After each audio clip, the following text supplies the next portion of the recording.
O ano de 1967 começou com a grande expectativa sobre como a Ferrari reagiria ao fim do domínio imposto naquela década nas 24 horas de Le Mans.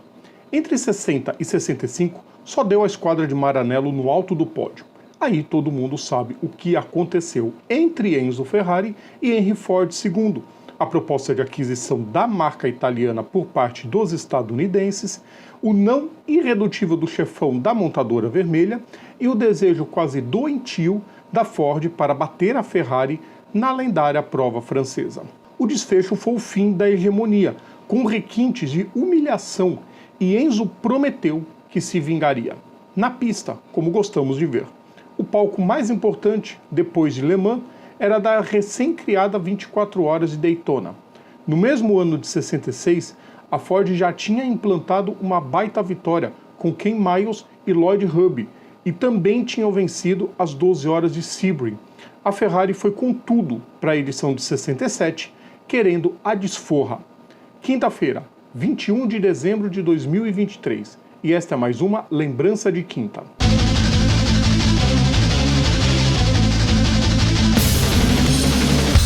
Salve a todos os nossos ouvintes, salve a todos os nossos seguidores, sejam todas e todos bem-vindos. Eu sou Rodrigo Vilela, hoje é dia de TBT, hoje é dia de lembrança de quinta, vamos relembrar mais um momento clássico das pistas. Antes de começar o pedido de todos os dias que eu sempre faço para vocês, deixem o like nos nossos vídeos, compartilhem nosso conteúdo, inscrevam-se no nosso canal e ativem as notificações, isso ajuda demais a gente. Assim que colocou na cabeça que iria para a Flórida para vencer, até mais do que isso, a Ferrari começou a traçar sua logística. Primeiro, era necessário melhorar seus carros. Com o 330 P3, embora melhores em curva do que os GT40, apanhavam em relação à velocidade máxima. Em Daytona, isso era fator quase determinante. Então, os italianos criaram o 330 P4. O modelo Berlinetta foi testado por Lorenzo Bandini e Chris Amon, já o modelo Spider por Michael Parkes e Ludovico Scarfiotti.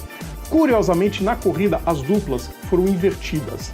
Além dos dois modelos, a Ferrari teria alguns 330 P3/4 e o 412P para ser usado por equipes privadas. Todos os resultados da citada melhora, liderada por Mauro Forghieri, que era o chefe do departamento de projetos e que teve carta branca total e irrestrita de Enzo para, em suas palavras à época, deixar Henry Ford II com o nariz sangrando. Amon já tinha completado em sexto na prova inaugural, além de vencer em Le Mans, pilotando pela Ford, mas saiu de lá escorraçado ao comparar o MK2 com um caminhão. Ter um piloto da, digamos, inimiga em seus domínios era só uma das peças do quebra-cabeça que a Ferrari montava para executar o seu plano. Ao seu lado, Bandini vinha de temporadas bem chinfrins na Fórmula 1, tendo em 64 seu único momento de brilho na categoria, quando venceu sua única prova na Áustria. No universo do Endurance, tudo era o contrário. Em 63, ele e Scarfiotti venceram em Le Mans, e ao lado de Willy Maresi e Nino Vaccarella, foram segundo em Sebring. No ano seguinte, 2 terceiros em ambas as provas. Em 65, ele conquistou a Targa Florio. Assim, a dupla foi colocada como a principal favorita da Ferrari para a prova.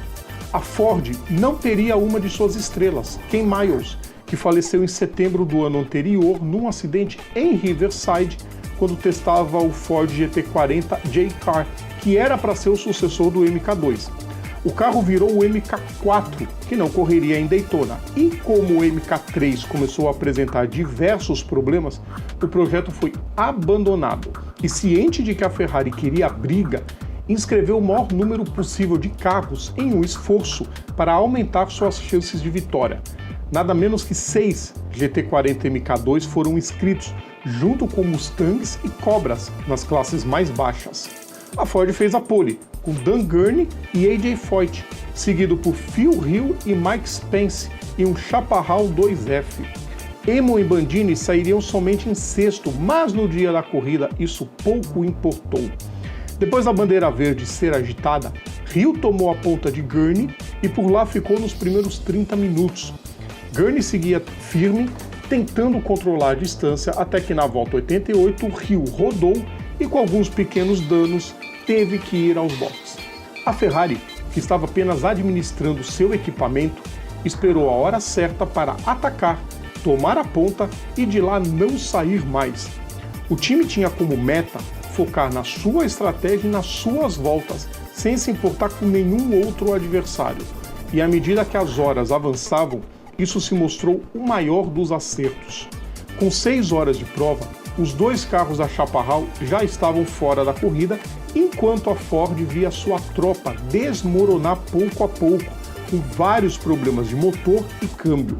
Quando o dia virou, a Ferrari estava com as 5 primeiras posições da prova, tendo Parques e Scarfiotti na liderança, com Amon e Bandini logo atrás. O domínio já estava instalado. Gurney e Foyt, as últimas esperanças dos estadunidenses em conseguir algo, tiveram que parar nos boxes no meio da madrugada, perto da 18ª hora, para trocar o sistema de transmissão de seu carro. Retornaram em quinto, mas os problemas no motor só pioraram e na volta 464 abandonaram de vez.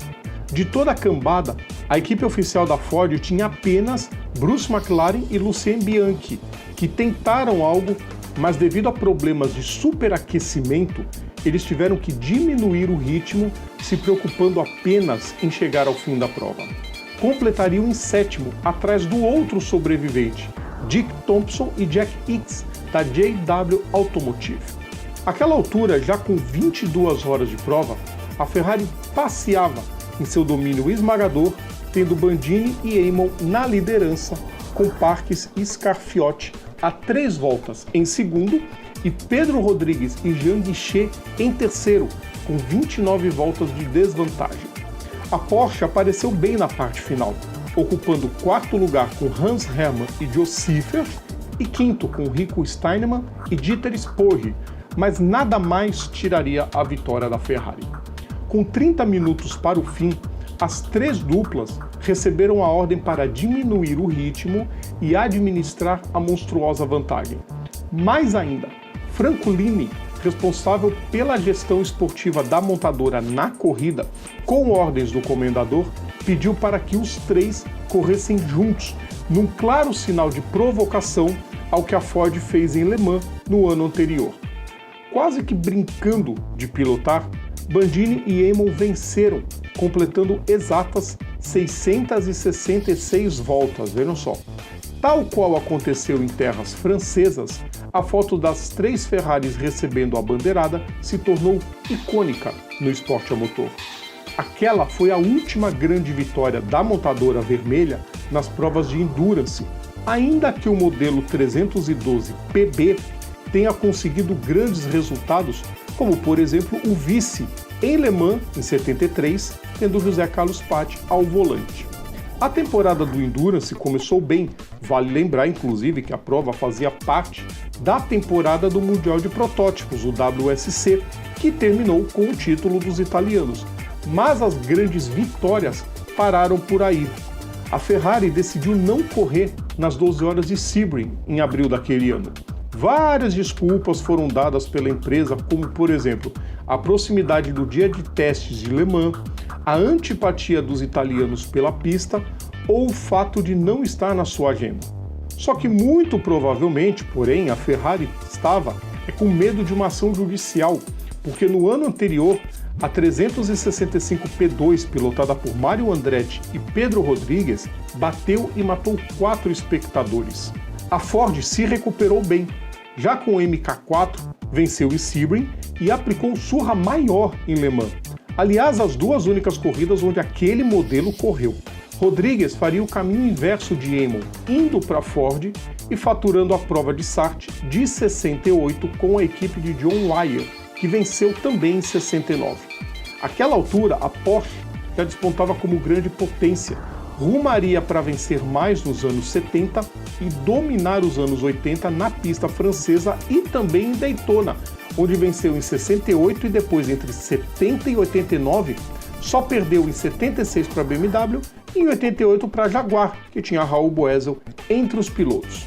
Bandini venceu com Amon os 1000 km de Monza, em abril de 67, mas sua carreira e sua vida foram interrompidas na chicane do Porto, em Mônaco, quando seu carro ficou envolto em chamas. A Ferrari largou os protótipos justamente após o vice em 73, conseguindo vitórias nas categorias GT das principais provas e campeonatos, até que o 499P, com Alessandro Pierguidi, James Calado e Antônio Giovinazzi ao volante, desse novamente a glória para o time na edição de Le Mans deste ano. Uma vez, o Stirling Moss disse que não havia dono de equipe mais apaixonado por corridas do que Enzo Ferrari. Na época, ele estava criticando a Ford, dizendo que os engravatados só queriam a empresa e a equipe só para poder fazer número, e que eles foram para Le Mans naquela época e fizeram o GT40 só para satisfazer os seus egos.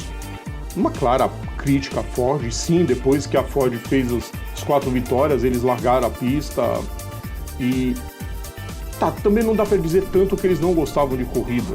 Pensar em Ford é pensar na Fórmula 1 e os motores Cosworth. Mas, por um lado, o Stirling Moss tinha total razão no que ele dizia. O Enzo Ferrari passou por cima de todo mundo, inclusive o não dele para aquela proposta da Ford de comprar a Ferrari, é que incluía o mando da equipe. E o Enzo Ferrari falou, não, na equipe ninguém mexe. Aí a Ford fez o que fez, a Ferrari foi para Daytona, fez o que fez também, de uma vitória maiúscula, que óbvio tinha que ser relembrada aqui. Pessoal, a lembrança de quinta agora volta só no ano que vem, porque na semana que vem é semana de personagem da história. Então, na semana que vem tem personagem, a lembrança de quinta volta só em 2024. Lembrando sempre, todo o nosso conteúdo está no YouTube, está nas plataformas digitais, ou então assinando o nosso feed is.gd/programa Papo Veloz. Sigam também nossas redes sociais, é só procurar a gente por PGM Papo Veloz.